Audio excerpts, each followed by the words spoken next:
Hello everyone, welcome back to your new English lesson.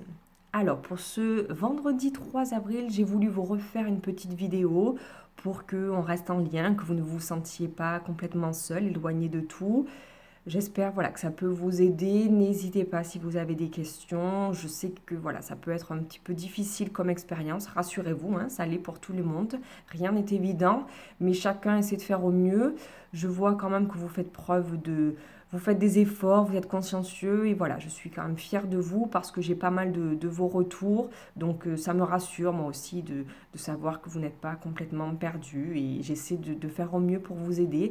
Mais dites-vous que rien n'est simple et que vous faites déjà de beaux efforts, donc c'est l'essentiel.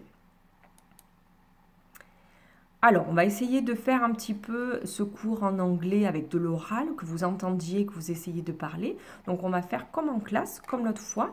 On attaque avec les rituels. N'hésitez pas, moi je vous pose les questions, n'hésitez pas à presser pause sur votre ordinateur, votre écran, pour que vous puissiez répondre à mes questions. So, number one, what's the day today? Good. What's the weather like? All right. And what time is it? Okay. So now, let's talk about the two objectives of the day. Au cours de cette séance, on va essayer de réviser ce que l'on a fait lors des derniers cours, à savoir can, plus le vocabulaire sur les talents. Et vous allez également essayer de m'interviewer. So be ready to work. Open your copybooks. Write the date and the weather. And let's go. Alors, nous en sommes déjà à notre 12e séance de cours à distance. Donc, j'espère vraiment que vous tenez le coup, que vous arrivez à organiser votre cahier, que vous arrivez à tout organiser dans votre tête pour que ce soit quand même le plus clair possible. Donc, comme on le fera en classe, je vous propose d'abord les premières minutes du cours de réviser ce qui a été fait précédemment. Donc, soit vous pouvez refaire le QCM que je vous ai proposé sur Pronote. Vous pouvez aussi refaire les activités sur Quizlet que je vous avais proposé la dernière fois. Mais on va essayer de revoir un petit peu tout cela maintenant ensemble. Donc, tout d'abord, on va réviser can. Je vous ai fait ce petit nuage de mots, on appelle ceci de cette façon-là. Donc c'est une forme que l'on définit, donc moi j'ai choisi le pouce, là, super, dans cette forme dans laquelle on va mettre tous les mots qui nous sont importants. Donc là j'ai essayé de faire un nuage de mots, word cloud, à propos de can. Si jamais vous êtes intéressé pour faire un nuage de mots, y mettre tous les mots à l'intérieur que vous voulez, n'hésitez pas à me le dire, je vous enverrai un petit tuto. Je ne l'ai pas fait là pour ne pas alourdir, mais si ça vous intéresse et que vous avez le temps, pourquoi pas, je vous guiderai avec plaisir. Donc, concernant can, on a vu que c'était un auxiliaire. Première chose primordiale, auxiliaire, ça veut dire que je peux le retrouver dans des phrases affirmatives, négatives et interrogatives.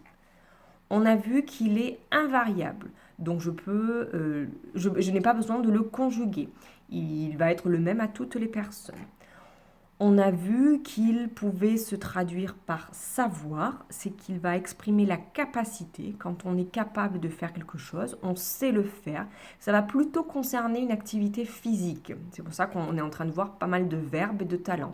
Lorsque vous me dites la phrase I don't know, c'est pour dire je ne sais pas, mais ça relève plus de l'intellectuel, plus au sens de je ne connais pas la réponse.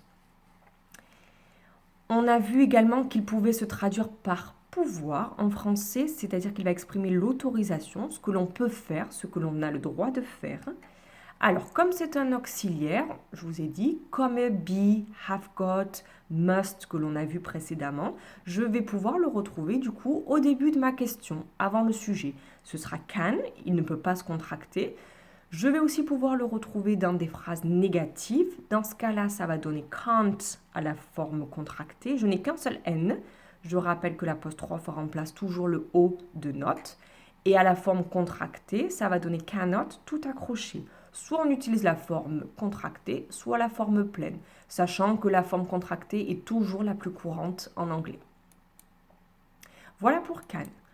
Lors des dernières leçons, on a également parlé des expressions de niveau pour dire si l'on sait très bien faire quelque chose, assez bien, plutôt bien ou pas du tout. Et on a vu que ces expressions en anglais, elles se placent après le verbe, alors qu'en français, elles vont se placer avant. Si par exemple, vous voulez dire je sais un peu chanter, en anglais, il faudra dire I can sing a little. On a vu également le verbe play qui a quelques particularités. Donc play, c'est jouer, mais selon ce que l'on met après, il va falloir faire attention. Lorsqu'on parle d'un instrument de musique, jouer du piano, de la clarinette, de la flûte, de la guitare, peu importe l'instrument, il faut d'abord mettre the avant l'instrument.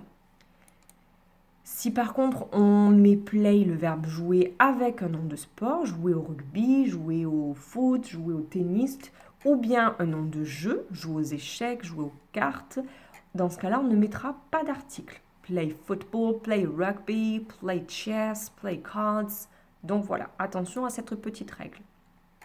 Et dernière chose, on a vu comment poser la question en demandant quel est le niveau. Il faudra utiliser pour cela how well. Donc on a vu beaucoup de questions commençant par how depuis le début de l'année. Ça va être aussi l'occasion de revoir toutes les différentes questions avec how. Mais en voici une nouvelle, how well. Ça va être pour demander le niveau. Donc à ce genre de questions, on répondra par very well, quite well, a little ou bien not at all. Voilà pour ce petit rappel des séances précédentes. On va essayer maintenant de faire un petit peu d'expression orale. So, ask questions to your teacher. How well can you? And fill in the grid. Je vais vous demander de faire pause au fur et à mesure pour essayer de me poser des questions en lien avec ces images. Donc on va commencer par la colonne de gauche, de haut en bas, puis la colonne de droite. Et le but, ça va être de me poser les questions pour me demander mon niveau. How well can you? Vous allez commencer à chaque fois vos questions comme cela et rajouter l'image qui correspond. Donc moi, je vais enchaîner toutes mes réponses. Vous faites pause, posez ma question, écoutez ma réponse. En fonction de ma réponse, vous écrivez ici l'expression de niveau ou bien vous mettez le petit symbole qui correspond. Par exemple, si je vous dis very well, vous pouvez mettre 3+, c'est que je sais très bien en faire. Si je vous dis quite well, c'est que je sais assez bien en faire, donc vous pouvez mettre 2+, ou alors écrire l'expression quite well, au choix.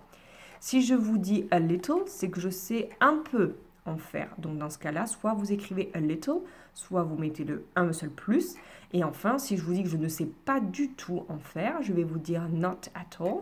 Et dans ce cas-là, vous écrivez l'expression ou vous mettez la croix pour dire que je ne sais pas du tout. Donc voilà, moi je vais enchaîner mes réponses. Vous faites pause, posez la question, écoutez ma réponse et cochez ici le niveau et ainsi de suite. Ready? So let's go. Question number 1, please. Answer. I can ski quite well. Question number 2. I can't surf at all. Question number 3. I can swim quite well. Question number 4. I can't play tennis at all. Question number 5. I can't ride at all. Question number 6. I can paint a little. Question number 7. I can play basketball quite well. And question number 8. I can't draw. I'm terrible. Good. So now, you're going to write the lesson in your copybooks. J'ai repris ici toutes les questions que vous êtes censés avoir posées et toutes les réponses que je vous ai données. Alors, c'est peut-être pas tout à fait exactement les mots que j'ai dit, mais bon, vous pouvez recopier soit ce que vous avez dans votre grille, soit ceci. Soit vous recopiez, soit vous pouvez imprimer et coller au choix, comme vous voulez. Donc voilà, là encore, je vous laisse mettre en pause et recopier ou bien imprimer la feuille que j'aurais mis en pièces jointes. Next. Alors, on arrive à la fin de notre séance de cours, mais je voulais d'abord vous expliquer une petite chose concernant un dialogue. Là aussi, la fiche est dans les pièces jointes. Pour la prochaine fois, j'aimerais que vous essayiez de compléter ce petit dialogue entre un élève A et B. Vous avez ici une grille qui reprend un petit peu tout ce que l'on a vu depuis le début de l'année. Le prénom, l'âge, l'origine, la famille et puis les loisirs que nous sommes en train de voir là dernièrement, les loisirs et les capacités, hobbies. Je vous ai mis un dialogue ici qui est incomplet entre A et B, mais qui va permettre de revoir toutes les questions et toutes les réponses. Vous allez essayer de compléter ceci tranquillement à tête reposée ce week-end. Et puis mardi, dans le cours de mardi, je vous proposerai une correction. Le dialogue sera tout rempli. Donc il y a peut-être plusieurs endroits où les réponses sont différentes, mais je vous proposerai une correction en fonction, je rappelle, des grilles qui sont ici, ok, de nos deux élèves, Kate qui est l'élève A et Harry qui est l'élève B. Donc essayez de compléter ce dialogue. Mardi, je vous propose une correction. Et ensuite, alors, ce que j'aurais voulu, c'était vous évaluer en classe. J'aurais aimé que vous appreniez un personnage parmi les deux. Et j'aurais voulu vous faire passer 2 par 2 à l'oral pour vous entendre jouer ce mini-dialogue. Ça ne va pas être possible. Donc, ce que j'aimerais, c'est au moins vous entraîner. Si vous voulez apprendre, tant mieux, si vous avez le temps. Sinon, j'aurais aimé vous entendre un tout petit peu à l'oral. Donc ce que je ferai mardi, c'est que je vais vous donner la correction et je vais également m'enregistrer en lisant le texte rempli pour que vous puissiez l'écouter et vous aussi le dire, le redire, le répéter pour fixer la prononciation de certains mots, en l'occurrence, qui peuvent être compliqués.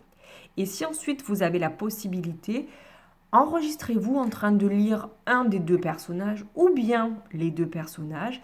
Et puis si vous pouvez, envoyez-moi votre audio. Pas forcément la vidéo, mais juste le fait de vous entendre. Si c'est trop compliqué, pas de stress. Ce ne sera pas noté. Je pourrai apporter notre bonus si vous m'avez fait le travail que vous avez bien réussi. Mais si c'est compliqué, je ne veux pas que vous passiez des heures et des heures à essayer d'enregistrer, d'envoyer. Voilà, ce n'est pas le but. Si vous n'arrivez pas à vous enregistrer, c'est pas grave, mais essayez au moins à la maison de vous entraîner à dire et redire ce petit dialogue pour au moins faire un petit peu d'oral à l'aide du modèle que je vous aurai fourni pour essayer de bien fixer la prononciation des mots. Ok? Donc, pour la prochaine fois, on essaie de compléter ce dialogue avec les répliques des deux personnages qui sont dans la grille et mardi, je vous proposerai la correction. Si ce n'est pas clair, n'hésitez pas, envoyez-moi des questions. That's it for today. That's the end of the lesson. So I wish you good luck, goodbye, and have a good weekend. See you soon. Bye bye. Take care.